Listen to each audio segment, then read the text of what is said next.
Was passiert eigentlich im Airbus, wenn alle Flugcomputer ausfallen? Ich bin aktuell Pilot auf dem Airbus A330. Davor bin ich den Airbus A320 geflogen und ich werde das heute mit euch im Simulator testen.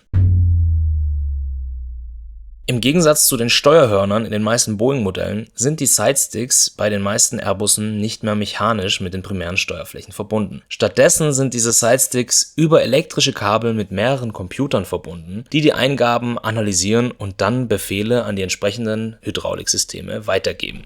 Das nennt man Fly-by-Wire. Solange mindestens einer der Flight Control Computer funktioniert, lässt sich das Flugzeug noch mit dem Sidestick steuern. Je nach Input werden dann eine oder mehrere dieser Flächen hier bewegt. Wenn aber alle Flight Control Computer ausfallen, dann lässt sich nur noch das Seitenruder und das Höhenleitwerk bewegen, denn die sind noch mechanisch mit den Hydrauliksystemen verbunden. Alle anderen Steuerflächen sind dann nicht mehr steuerbar. Wie das bei uns im Cockpit aussieht und ob man das Flugzeug dann noch sicher landen kann, schauen wir uns jetzt an. Und dafür schalten wir alle Flight Control Computer jetzt erstmal aus. Da werden jetzt erstmal ganz viele Warnungen kommen. Und jetzt kann ich mit dem Sidestick machen, was ich will. Wie ihr seht, drücke ich ihn die ganze Zeit nach unten. Aber das Flugzeug steigt weiter. Ich mache ihn nach links, aber das Flugzeug fliegt weiterhin eine Rechtskurve. Ich kann jetzt also nur noch mit diesem Trimmrad hier die Neigung des Flugzeuges steuern, sowie mit dem Schub. Gebe ich mehr Schub, wird das Flugzeug die Nase weiter hochnehmen. Gebe ich weniger Schub, wird das Flugzeug an Geschwindigkeit verlieren, weniger Auftrieb produzieren und dann die Nase runternehmen. Um den Kurvenflug des Flugzeugs zu steuern, muss ich die Ruderpedale nutzen. Drücke ich jetzt ins linke Ruder, seht ihr, wird das Flugzeug anfangen, sich nach links zu neigen. Und drehe ich ins rechte Ruder, kann ich eine Rechtskurve fliegen. Das Wichtigste in der Situation jetzt ist, das Flugzeug in einer sicheren Fluglage zu halten. Dementsprechend versuchen wir mit genug Höhe über den Bergen zu fliegen. Das Ganze in einer sicheren Geschwindigkeit. Und wir müssen mit den Fluglotsen natürlich absprechen, dass wir hier Probleme darin haben, das Flugzeug zu kontrollieren und dass wir ganz viel Abstand zu anderen Flugzeugen brauchen. Das heißt, die Fluglotsen müssen uns den Luftraum jetzt freiräumen, damit wir testen können, wie das Flugzeug sich hier kontrollieren lässt. Ich kontrolliere mit dem Schub jetzt weiter die Geschwindigkeit, mit den Ruderpedalen steuere ich den Kurs des Flugzeuges und da seht ihr, die sind super empfindlich, genauso wie das Trimmrad hier.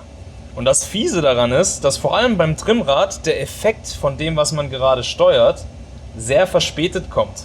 Also das, was ich hier eingebe, da muss sich ja erstmal das Höhenleitwerk bewegen und dann dauert es auch noch ein paar Sekunden, bis der aerodynamische Effekt einleitet.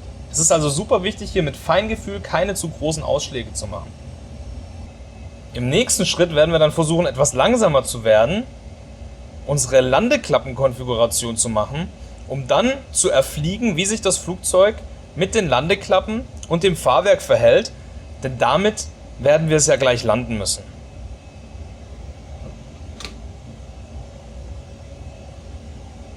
Ich werde jetzt gleich nochmal versuchen, langsamer zu werden, um die nächste Klappenstufe ausfahren zu können. Und wie ihr seht, die Ausschläge hier sind sehr groß, was die Höhen angeht. Und es ist sehr schwer, das Flugzeug hier zu kontrollieren. Wir sind jetzt langsam genug für die nächste Klappenstufe. Ich werde die Geschwindigkeit jetzt etwas weiter reduzieren. Denn wenn wir hier ins Notfallverfahren reinschauen, steht For Landing Use Flap 3. Wir haben jetzt die Klappen 2 ausgefahren, sind auch schon langsam genug, um die Klappenstufe 3 auszufahren. Und das ist unsere finale Klappenstufe. Ansonsten steht hier noch, dass die Anflugsgeschwindigkeit um 10 Knoten erhöht werden soll. Dementsprechend gebe ich uns hier die 138 Knoten ein. Wir sinken jetzt relativ stabil mit einer Sinkrate von 1000 Fuß die Minute und 160 Knoten. Das heißt, ich kann den Schub noch etwas reduzieren, um langsamer zu werden. Und dann müssen wir schauen, dass wir uns in der Nähe des Flughafens aufhalten und mit einem stabilen Sinkflug von ca. 700 bis 800 Fuß die Minute, den müssen wir uns gleich erfliegen, in den Anflug gehen. Dann fahre ich noch das Fahrwerk aus, denn das fehlt natürlich für die finale Landung. Und die Hand hier habe ich nur aus Gewohnheit da, Mit dem Sidestick werde ich ja gleich nichts tun können. Jetzt halte ich mich hier in der Nähe des Anfluges für die Bahn, auf der ich landen möchte, auf. Eine Landedistanzberechnung habe ich schon gemacht und auch mit all diesen Fehlern ist die Bahn hier in Los Angeles lang genug, dass ich dort drauf mit diesen Fehlern sicher landen könnte. Wichtig ist nur, dass ich jetzt herausfinde, wie das Flugzeug sich korrekt austrimmt für einen normalen Sinkflug. Und das ist wirklich anstrengend. Optimalerweise macht man das hier natürlich zu zweit, sodass eine Person sich darauf fokussiert zu navigieren und die andere Person sich darauf fokussiert, die Trimmung richtig einzustellen.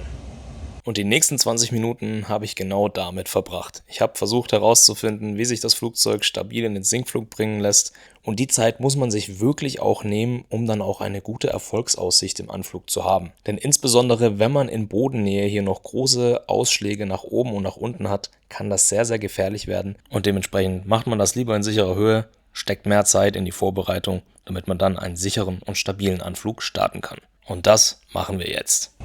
Das Schwierige ist hier nicht überzukorrigieren. Ich meine, dass, so wie ich mir das gerade erflogen habe, diese 0,5er Wert ganz gut aussieht. Das Flugzeug wird aber so ein bisschen hoch und runter schwingen, bis es sich einmal eingependelt hat. Ja?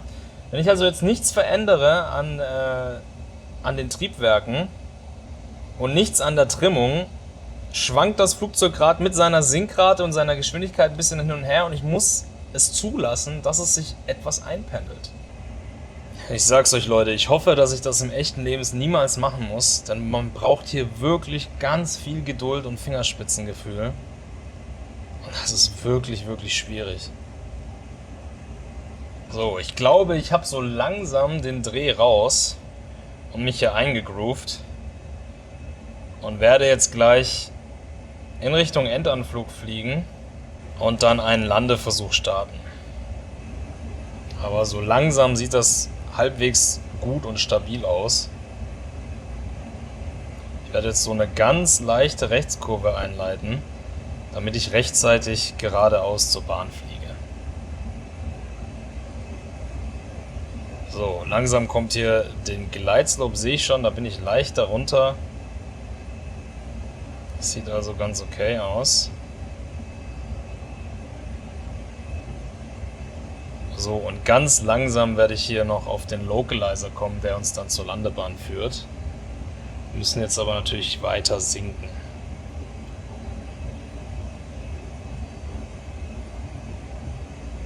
Wir fliegen jetzt leider nur etwas parallel zur Bahn, das heißt, ich muss hier echt nochmal nach links ausholen. Es ist wirklich schwierig, alleine alle Parameter im Blick zu halten, während das hier so feinfühlig ist. Deshalb ist es hier wirklich wichtig, einen langen Endanflug zu haben, auf dem man sich dann gerade aushält.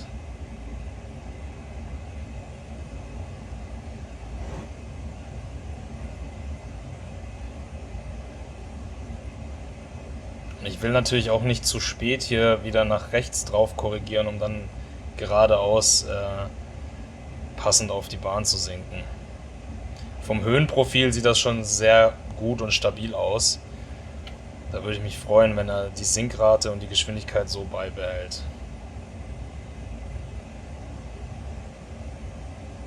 Und gleich müssen wir nur noch 10 Grad nach rechts korrigieren.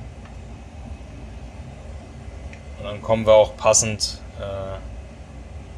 Richtung Landebahn. Das Fahrwerk ist draußen, die Klappen sind draußen.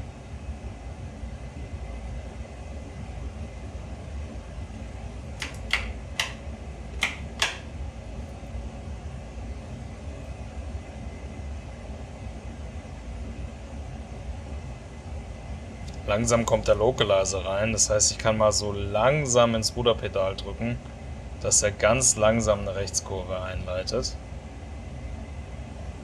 Und das letzte, was wir wollen, ist jetzt rum zu eiern.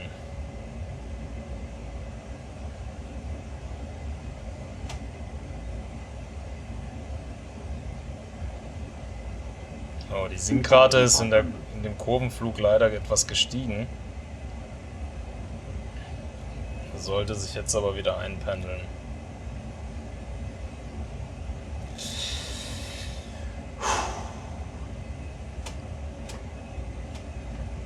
Jetzt müssen wir wieder etwas nach rechts korrigieren. Und in den passenden Sinkflug kommen. Und jetzt schön das Flugzeug gerade auf dem Endanflug halten. Das ist wirklich schwieriger, als es aussieht.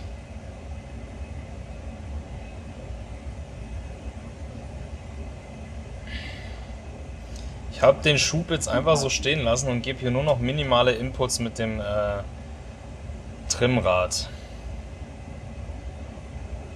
So, jetzt sind wir hier passend auf dem Anflugprofil. Minimal tief. Und auch wenn ich etwas früher die Sinkrate breche, über dem Boden, sich das sicher auch noch erledigen.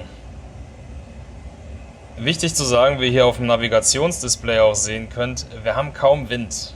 Also das Ganze jetzt noch bei starken Seitenwinden, das wäre wirklich unfassbar schwer. Da muss man sich wirklich einen windstillen Flughafen aussuchen.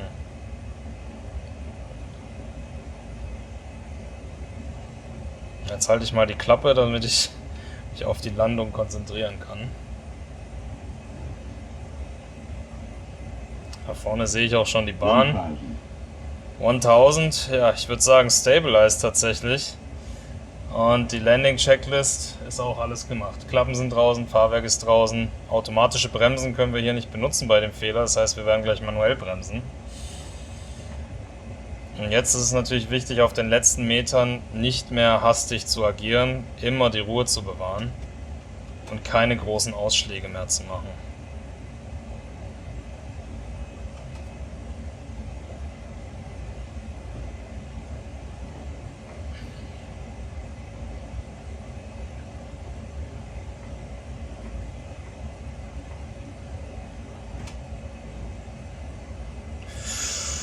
So, jetzt werde ich mich mal mit dem Blick nach draußen auf die Bahn fokussieren.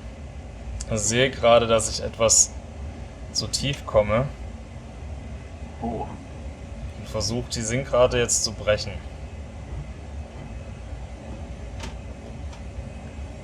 Man darf sie nicht zu stark brechen, denn sonst passiert das hier.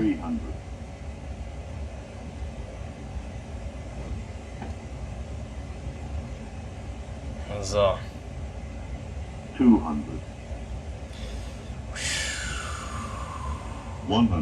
So, bevor wir mit der Landung jetzt gleich weitermachen, wollte ich euch aber noch Bescheid sagen, falls ihr auch gerne mal sowas experimentieren wollt, ob ihr ein Flugzeug fliegen und landen könnt, dann klickt doch gerne auf den Link in der Videobeschreibung, denn da könnt ihr euch einen Simulatortermin im Airbus A320 oder der Boeing 737 buchen und mit meinem Code AUTOPILOT10 kriegt ihr darauf noch 10% Rabatt. Viel Spaß und jetzt geht's weiter mit der Landung.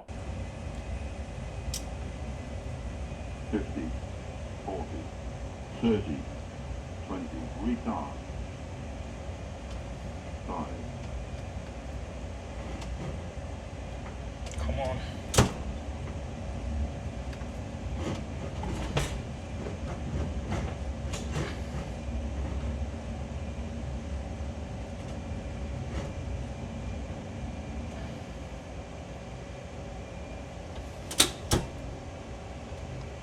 Und wir haben es geschafft. So, ich würde sagen, wir haben die Challenge jetzt tatsächlich geschafft. Ich wünsche mir trotzdem auf jeden Fall, dass mir das im echten Leben niemals passiert und man mindestens 1 bis 2 der Computer wieder herstellen kann, sodass man hier wie gewohnt mit seinem Sidestick den Anflug und die Landung durchführen kann. Denn auch wenn das hier jetzt so einigermaßen geklappt hat, so richtig wohlgefühlt habe ich mich bei dem Anflug jetzt nicht. Und dementsprechend hoffe ich natürlich, dass das niemand im echten Leben erfahren muss. Ich hoffe, euch hat die Challenge gefallen. Macht natürlich nichts davon im echten Leben nach. Und falls euch Selbstexperimente wie dieses hier gefallen, dann klickt doch gern auf dieses Video hier, denn hier habe ich als Airbus-Pilot versucht, komplett unvorbereitet eine Boeing zu landen. Und ansonsten freue ich mich natürlich über eure Kommentare, was ihr euch als nächstes Experiment wünscht. In dem Sinne, macht's gut und bis zum nächsten Video.